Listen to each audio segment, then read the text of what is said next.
Part 1, Chapter 14. What We Need. Homesick. Not for the house I currently reside, but for the past that still glimmers like snowfall on a yearning morning. Peeling the scab off old wounds, even briefly, left me feeling misplaced. I didn't expect to brush my fingertips over my past, and now I'm stuck with this rot in my gut.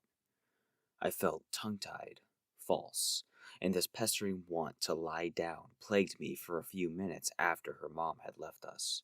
Tansu didn't seem too bothered.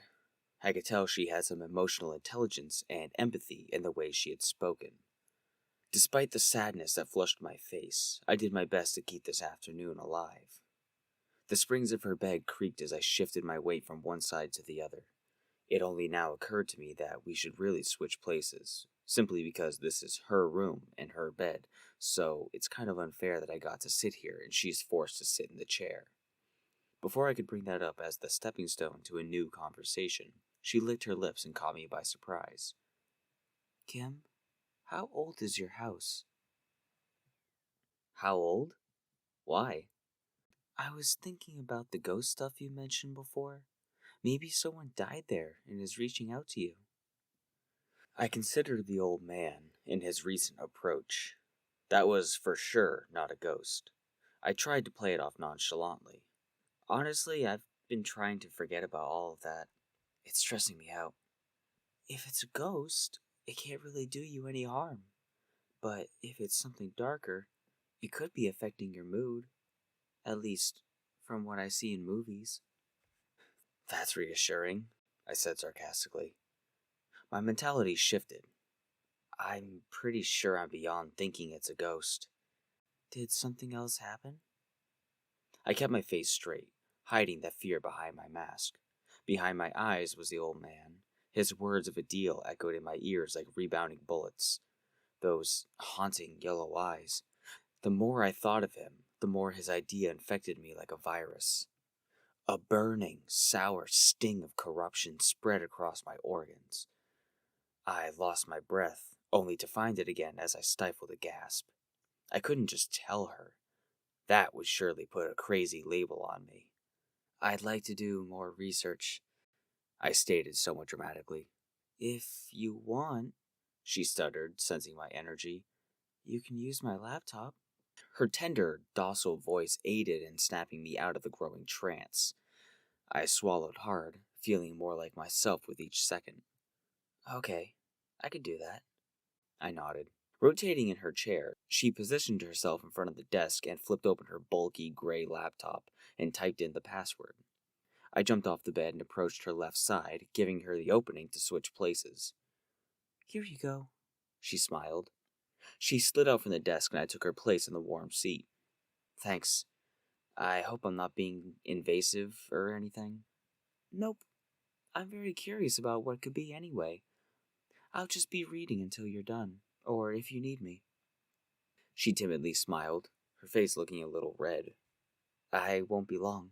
She adjusted her shirt and waistband, then walked behind me, moving to the reading alcove to the left of the door. Once there, she grabbed a small stack of thin magazines and brought them over to her bed, where she proceeded to lie down on her stomach, her head at the foot of the bed. She opened the fragile pages and began scanning the words and images. As for me, I wasted no time in my searches. First, I started simply with keywords like demon, ghost, yellow eyes, sickness, and so on. 10 or so minutes passed, and I did manage to find some new info about various entities in general, but nothing pertaining to my situation. Tansu occasionally asked my opinion of a pair of jeans or a dress she found in the magazine. Other than that, the room was ambient with focus. More searches yielded similar results. Nothing. I was getting frustrated and started tapping the keyboard more aggressively. I searched for deal and demons, which led me to something I found interesting. Faust. A German legend of a man who made a deal with the devil. Although this tale was similar, it wasn't what I needed. That was the single useful thing that I found. After that, the well was dry. Nearly 30 minutes were wasted on the computer, and I was ready to tear my own hair out.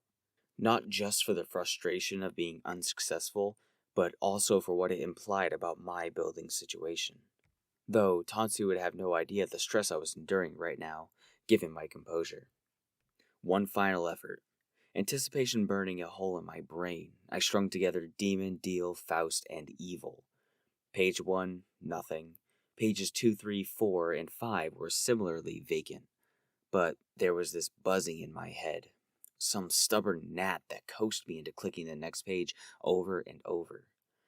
Each number passed left me less and less satisfied and doubly exasperated. But my finger continued to click of its own will until I happened upon page 12. By this point, my vision was foggy from lack of blinking.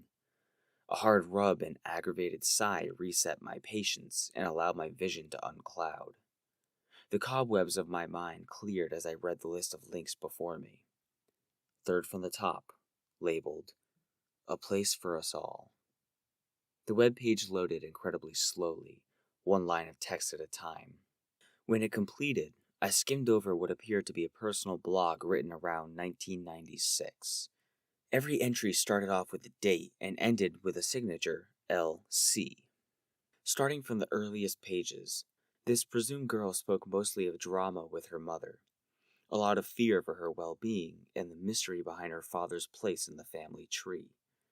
Nothing too crazy, but relevant enough to grasp how they lived. It seems like a lot of this information was written in a few sittings, backlogging events from her past until she finally caught up to the present. That's where things got interesting. In the latest scripts, she detailed newest hobbies. Feeling lost within herself, struggling with her emotions and identities, this girl turned to a group of misfit kids. A group that got together to drink and smoke their problems away. To each their own, I suppose. But then she started talking about an old man. This mysterious elder came into her life and appeared to have some unexplainable presence about him, explaining how she could remember looking down on the conversation from outside of her own body, unable to deny his curiosities. After that first encounter, she started seeing him everywhere she went, hidden among crowds, in the corner of her eye, and persistently in her nightmares. There were many times when she explicitly expressed concern for her safety, but felt twice as afraid to ask for anyone's help. Though she had people to lean on, the assurance in confiding in them was slim to none, so she remained quiet. All of this led to a final journal entry. I read it in my head. I made a mistake. So much has happened in these past few days, so I don't know where to even begin. All I can say is I'm afraid. He found me again, but this time I gave in to his temptation. I made a mistake. Now there's a voice in my head. She's watching as I type this and she won't stop. I don't know what will happen to me in these coming days, but I sincerely wanted to thank all of my readers. I owe you my life. Signed, LC. LC, I whispered to myself, searching for a meaning behind the identifier. I clicked out of the browser and closed the screen. This girl waited to ask for help, but it was too late. She tried to ignore the problem, but it didn't go away. Maybe it isn't too late for me. She was all alone, and maybe if I'm not, things could be different. What if being alone is the key to vulnerability? It wants me to be isolated. My lower lip quivered. I have to talk to her. I don't know what else to do. She needs to know. At least it doesn't sound too crazy. Maybe she will understand. Or maybe she'll think I'm completely psychotic. In the end, I hardly know her, so what have I got to lose? I turned to Tansu and just stared with gloomy eyes, indecisiveness plainly displayed on my face. She noticed my stare after a moment and put the magazine down gently. Are you okay? She asked. I clenched my fist tight, reconsidering. Would it be wrong of me to involve her? Who's to say any of this is real? Tansu, where do you stand on the actual supernatural? And I don't mean the fantasy of it. I mean, real. Actual ghosts and entities being really real. Do you believe me with any of this, or are you just playing along? I asked. She didn't hesitate. I mean, anything is possible, right? It would be pretty cool if they were. She paused. Actually, no. That would be kind of scary. To be honest, I'd rather not know for sure if they were real or not. The suspense of the unknown seems more fun than a definitive answer. So I guess I'm optimistically playing along, but not in a mean way towards you. I whimpered. Close enough. Not the answer I was expecting. In any case, going off what she just said, I think it may be safe to assume she won't think I'm batshit crazy if I tell her about this old man. Her voice was shrill. Gimme? What's wrong? There's something I want to tell you. I just don't know how or if I should. I looked away. She slowly sat up and set the magazines aside. The conflicting sorrow radiated off me like a summer heat wave, and she noticed. She moved aside and gestured for me to join her on the bed. I sat close to the edge, uncomfortable, while she occupied the center. You seem really shaken up. Did you figure something out? I sighed deeply, the pressure in my chest building hastily. I want her to be my friend. I enjoy having her around, but I'm scared. I spoke. You know what? Forget it. Blood pumped rapidly through my veins. Skepticism washed over her face. Kim, if you need help or advice with something, you can talk to me. No matter what it is, I'll do my best, she assured. I rolled the thoughts around one more time. Inside, I was screaming to blurt out the truth. Come clean and tell her all about the scuffle with my dad and the old man making himself known. However, there's no way it could end well. I mumbled. I don't want you to think of me differently. So, maybe another time. She held back her words, letting the air around us swell.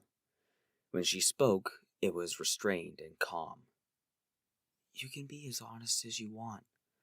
We all have problems, and I won't judge you for yours. But if you're not comfortable talking right now, then don't. I don't want you to put yourself in a vulnerable position if it isn't what you want. My jaw tightened, and I looked into her eyes. Really?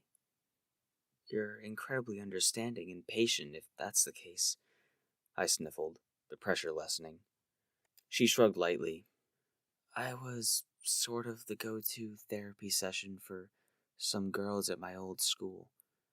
They never wanted me to actually talk, more so listen and validate their feelings. I cleared my throat. Wow, I wouldn't use you like that. I'm sorry to tease something just to bail. I'm just stressed. No need to apologize. As I said, I'm here if you want to get something off your chest. I pondered a little more, still feeling the nagging marble press against my lungs. I let out a long breath and started calmly. Disconnecting from her face, I dropped my eyes to my knuckles and let the negative thoughts reassemble. It's my dad. She perked up, her expression narrowing to focused neutrality. A staggered breath. He has a history of being a jackass. A lot of issues that sometimes get redirected at me. I spoke slowly, choosing each word cautiously. Then I scoffed in disbelief. God, I've never told anyone this. I feel weird. You're doing fine. What do you mean he redirects them to you? Yelling, scolding, and pushing me around when he drinks. She looked immediately uncomfortable, but she slid herself a little bit closer to me. I avoided her gaze, and she was only somewhat looking at me, more tracing my body's shape. Can I ask what made this come up? She asked with care. My dad's voice slithered around my ear. Liar. I'm not a liar. She was following along with a look of worried determination. I pointed to the bandage on my face. I did trip. That's how I got this cut on my face. But it wasn't that simple. I tricked, trying to get away from him when he attacked me. He attacked you? What did he do? For a second, I backpedaled, changing my mind about how much I wanted to say, knowing it all led into this old man, his knowledge of my life, and the deal he proposed. Anxiety hit me, and cowardice came over like a heavy blanket. This is too much for her. I can't do it. I separated myself from her, sliding toward the outer edge of the bed. I stammered. Shit.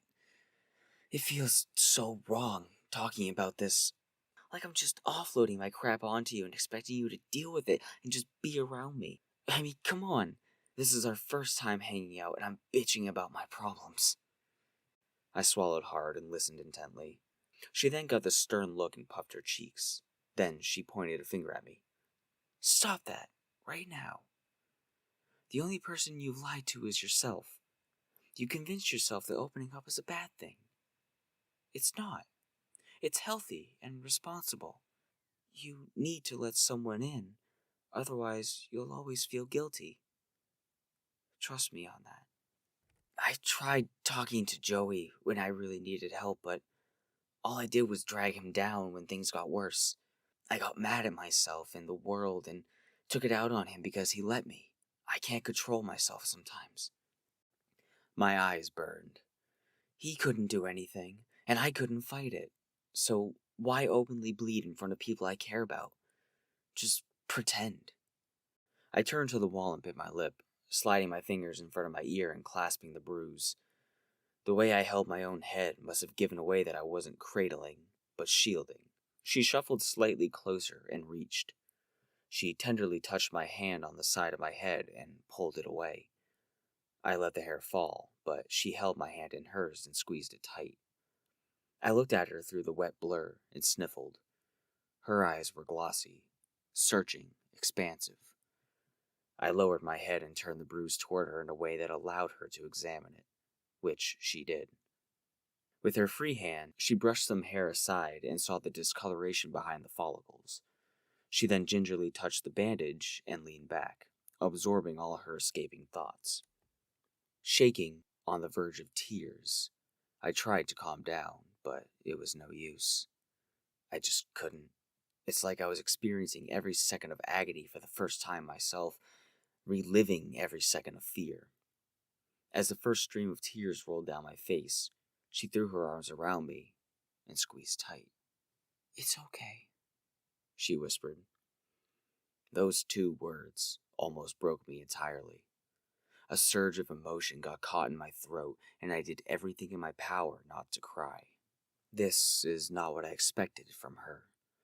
At school, she was so quiet and keeps to herself, baseline afraid of interaction. But here, she was friendly, tender and close. I hardly know her, and yet, she's made me feel so close to comfortable. I quivered. My dad, he wasn't always a bad person, but lately, he's been getting worse, and I don't know why. I hate being home, but if I'm not home, he gets angry. I paused to compose myself a bit.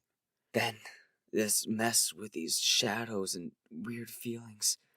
I just feel like I'm going crazy. I feel so alone. I can't stay asleep. I barely eat. And I feel like I'm gonna explode at any moment. My words grew softer and weaker as the sentence came to a close. Her cheeks were red, both eyes glistening but holding strong. A long look of regret passed from me to her, and she returned a middling, sympathetic gleam. Kim, she started soft, you're not alone. You have me, and you have Joey. And I know if you reached out to others, they would help too. Asking doesn't make you weak or less. It makes you human, and everyone can relate to that. With that said, I don't know how I can help with your dad, But believe me when I say I would never abandon you for being truthful. The tears grew hotter and heavier. I could feel the snot building at the edge of my nostrils. I'm sorry. I took my hand back and wiped my eyes, regaining control over my breaths and sniffling the wetness away. Thank you for listening. God, this is so stupid. I chuckled. She smiled. It's not stupid. She glanced at the laptop, assembling a narrative. What did you find that brought this on? I swallowed mucus and sighed. Some sort of blog post written by a girl from, I don't know, 10, 12 years ago. She was writing about some weird stuff that sounds similar to my crap, and it just triggered something in me. I continued to safeguard the details. A brief silence held me in suspense before she replied. Do you want me to look over it? My jaw shifted, thinking. Part of me wanted her fresh eyes to validate, but then again, it does mention that old man, and I'm not quite ready to share that yet, if at all. Nah, I wouldn't worry about it too much. Actually, I think I'm good to shift gears entirely if you are. I got that out of my system. We looked at each other for longer than a glance. That raw exposition left me feeling lighter than a feather, and the guilt for trauma dumping so soon into our friendship didn't feel nearly as bad. Unexpectedly, I found myself leaning forward and embracing her in a hug. She raised her head in surprise, with my chin resting on her shoulder and arms around her. Hers hovered for a second before clasping gently as well. My heart pounded loudly, reintroducing awkward discomfort but not causing me to pull away. I spoke softly. Thank you, Tansu.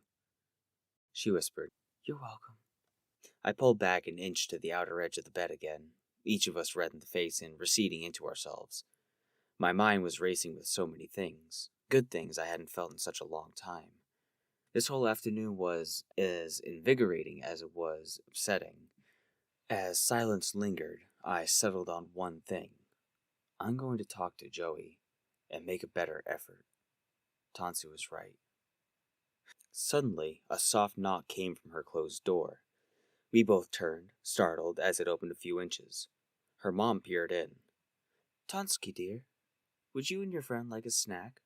I was going to make myself some soup and thought you two might want something. Tatsu perked up and quickly straightened herself out. Yes, Mom, that sounds great. Would 2 grilled cheese be all right? She replied, looking at me for verification. I nodded. Absolutely. A smile at me.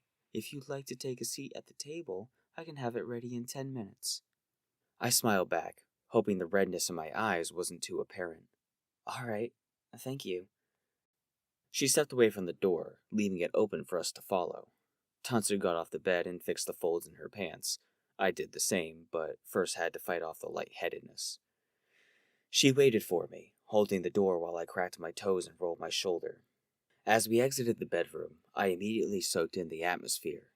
I couldn't get over how different it felt here compared to my home.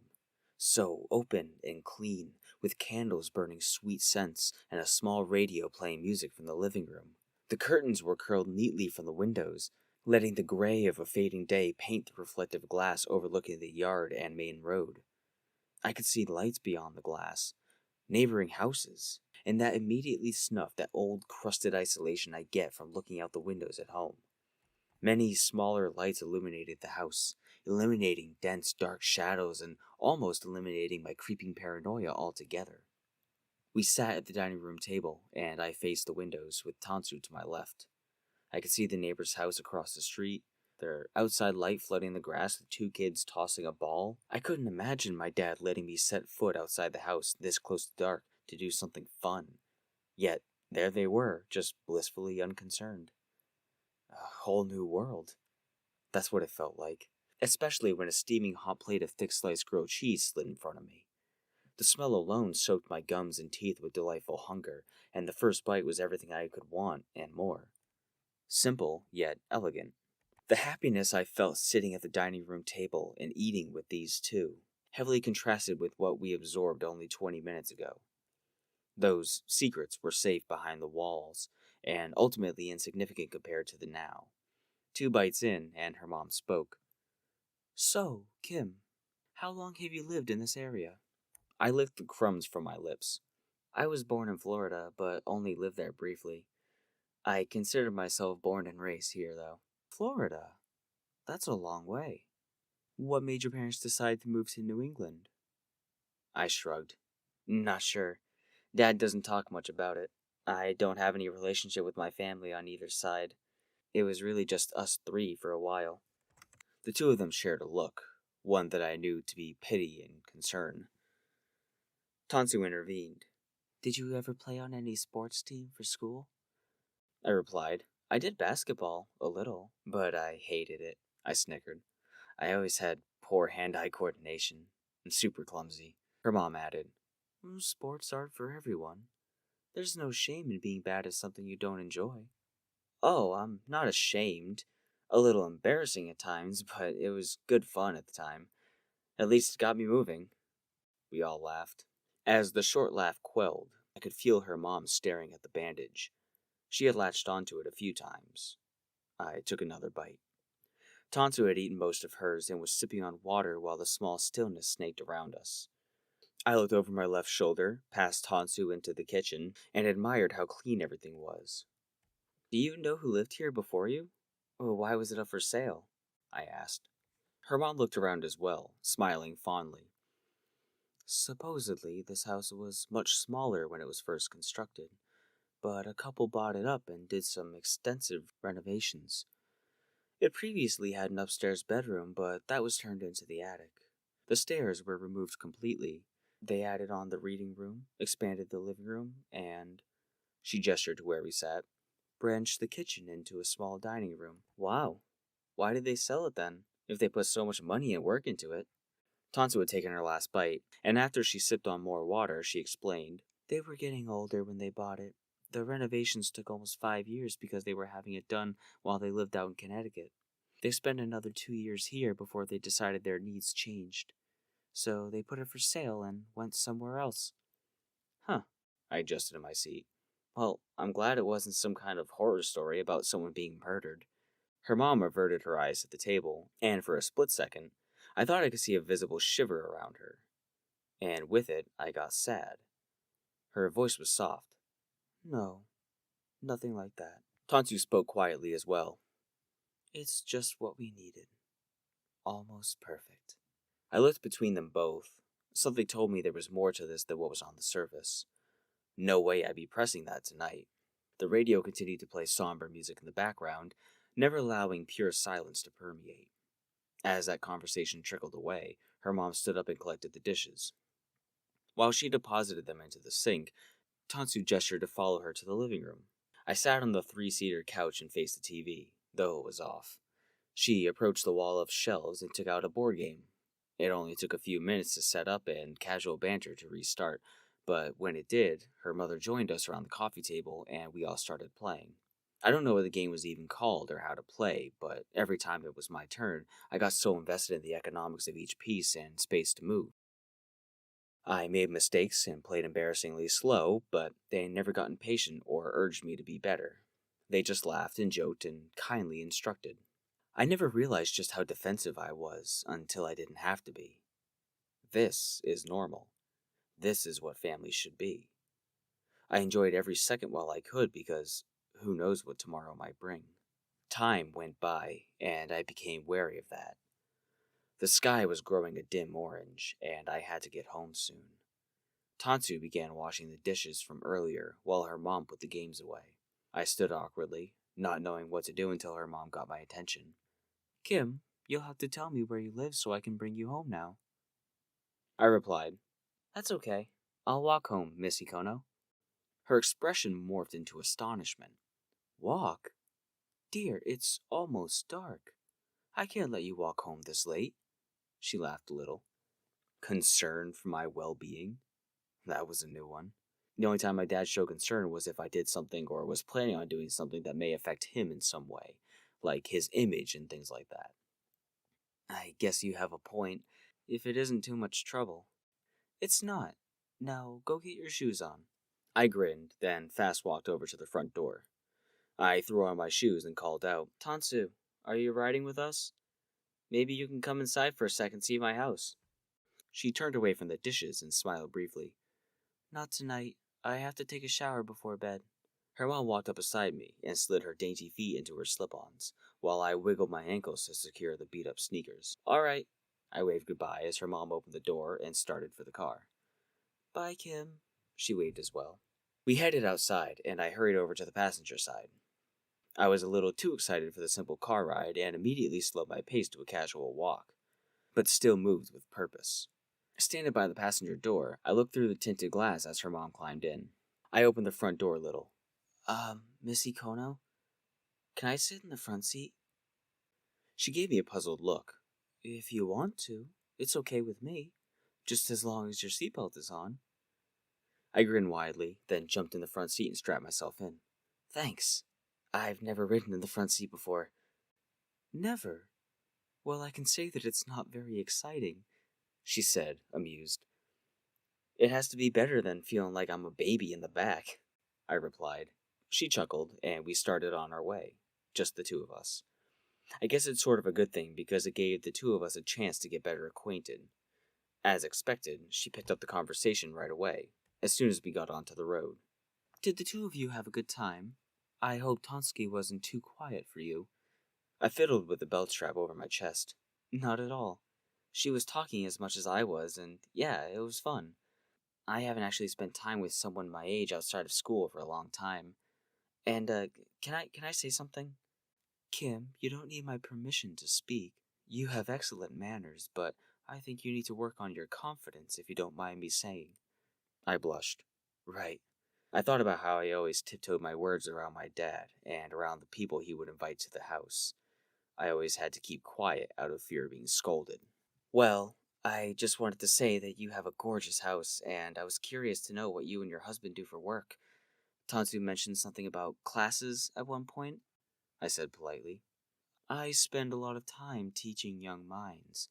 In my spare time, I give private lessons, but my main occupation is teaching college. Oh, really? What fields? My lectures mainly consist of English literature, poetry workshop, and, funny enough, marine biology, she said softly. Wow, that's a lot of stuff to teach. How do you know all that well enough to teach it? My parents were very education-based. I had big shoes to fill growing up, she snickered. Now, I just love teaching. Everyone deserves a chance to learn and reach their truest potential. We took a turn and hit a light bump, making the car rock. Staring ahead, I watched the pavement scroll under the car. She was taking the drive slowly. It was a little unsettling, seeing the road coming toward me right in my face, but I was enjoying it the whole way. Do you plan on going to college? Maybe you need a tutor someday? She winked at me. Heh, it's possible. I just don't know yet. I try not to think about it too much. It stresses me out, but I'm trying to keep my mind open. Good. As long as you're considering furthering your education, then that makes me happy. I just hope Tonsky does well in this school. She'll be fine. I'll watch after her. You can count on me, I said with confidence. Thank you, Kim. She needs a friend like you. A long pause. The car approached my driveway. It's the next right coming up. Just slow down because it's hard to see. I pointed forward. Realizing I was about to be home, I debated having her come to the door to validate where I had been, since I never called.